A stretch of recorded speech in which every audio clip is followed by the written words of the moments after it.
पुणी एमानकु मिलिबो सुभद्रा टंका जो माने तृतीय किस्ती पाइबारु वंचित होइछन्ति। एने उपमुख्यमंत्री प्रभाती परिडा आउ एक बड़ घोषणा जारी कले देखंतु। अगस्त 15 परे सर्वे हबार नाही एका बेले के आउ दुटा किस्ती एका बेले के पाइबे जीवित अछंती आउ ताको मृत देखा देछंती अफसर माने हम अंगनवाड़ी दीदी घर को जिवे देखिबे। तबे उपमुख्यमंत्री प्रभाती परिडा जहा मध्ये सूचना देले कि एथरो किछि हिताधिकारी मध्ये केवाईसी प्रॉब्लम हेतु सेमानकु मृत घोषणा कराइथिला जोंथिबाई मध्ये सेमानकर टंका मध्ये जिबार वंचित होइछन्ति।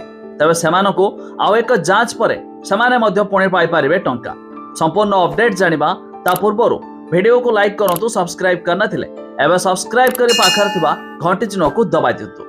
तबे सुभद्रा पोर्टाल रे मृत हिताधिकारी प्रसंग उपरे प्रतिक्रिया रखिले प्रभाती परिडा। समस्त जीवित अधिकारी पाइबे सुभद्रा तृतीय किस्ती टंका। केवाईसी डाटा एंट्री रे समस्या पाई एही त्रुटि उपजिथिबा देखिबाकू मिलिछि बोली उपमुख्यमंत्री कहिसथि। तबे भूल मृत दशाई थिबारु द्वितीय किस्ती टंकारु वंचित होइथिबा जणा पड़िछि। तबे अगस्त 15 परे गाँ गाँ बोली सर्वे कराजिबो। गत 9 तारिख रे राज्य सरकार तृतीय किस्ती टंका बांटी थिले। तबे सरकार को सूचना अनुसार पाखापाखी 1 कोटी महिला को एही टंका मिलिछि।